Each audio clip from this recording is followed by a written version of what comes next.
Hi, I'm Rita Wilkins, also known as the Downsizing Designer. So today I want to talk to you about something that often gets overlooked when you think about clutter. It's the emotional toll that clutter takes upon us. We don't realize how much energy that our possessions can actually drain from us until we begin letting go. So those of you that have experienced letting go, you know exactly what I'm talking about. Decluttering isn't just about creating that physical space.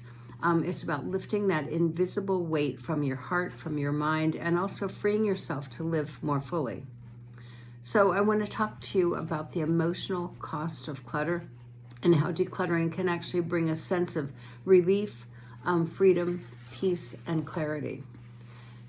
So it's easy to think of clutter as just stuff, but clutter often carries that hidden emotional weight.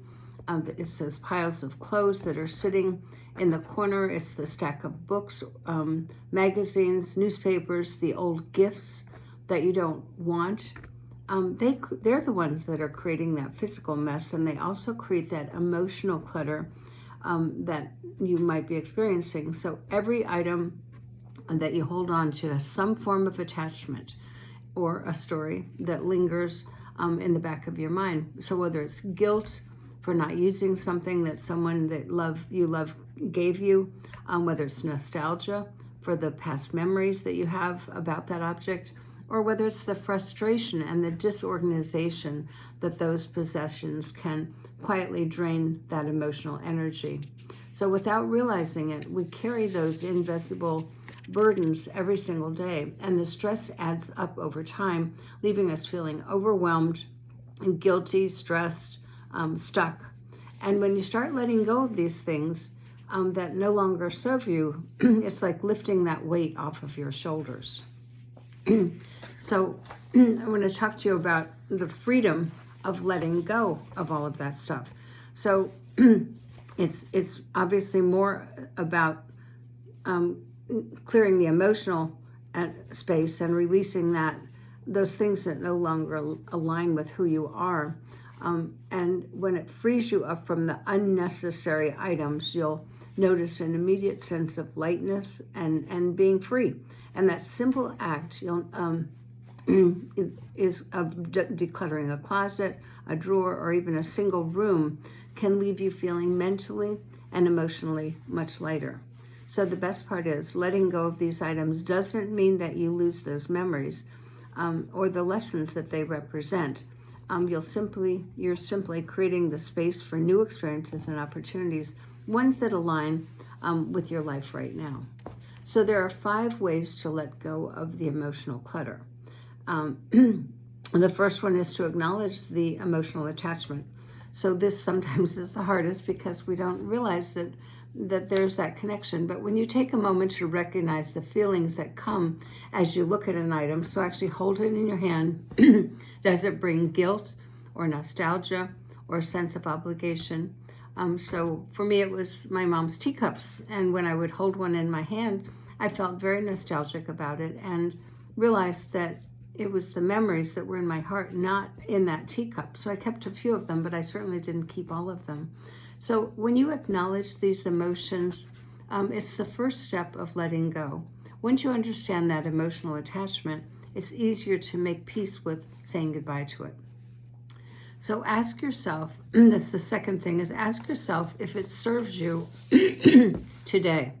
So reflect on any items that, if they don't serve a purpose in your current life, if it's not aligned with the person that you are, or if you're holding on to an older version of yourself, if that item no longer supports your present self, then it might be time to let it go.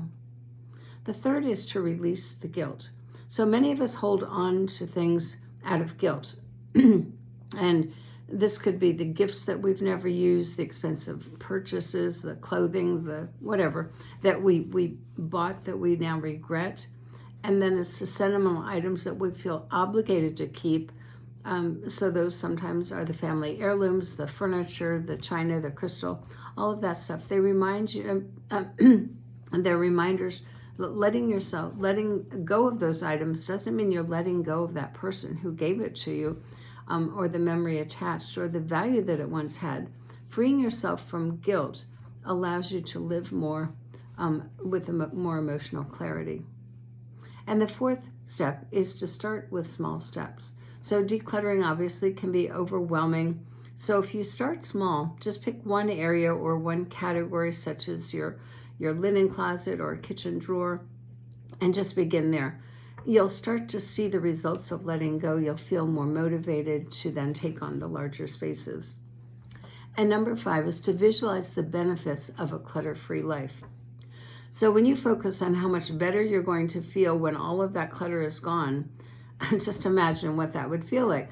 There's going to be relief, peace, there'll be mental clarity that comes with a simple, more intentional space. And let that vision inspire you to keep going.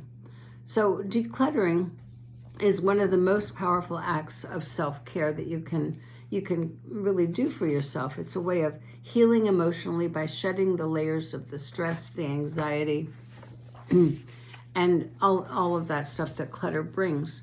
So each item that you let go of brings you closer to the life filled with more focus, peace, and also freedom.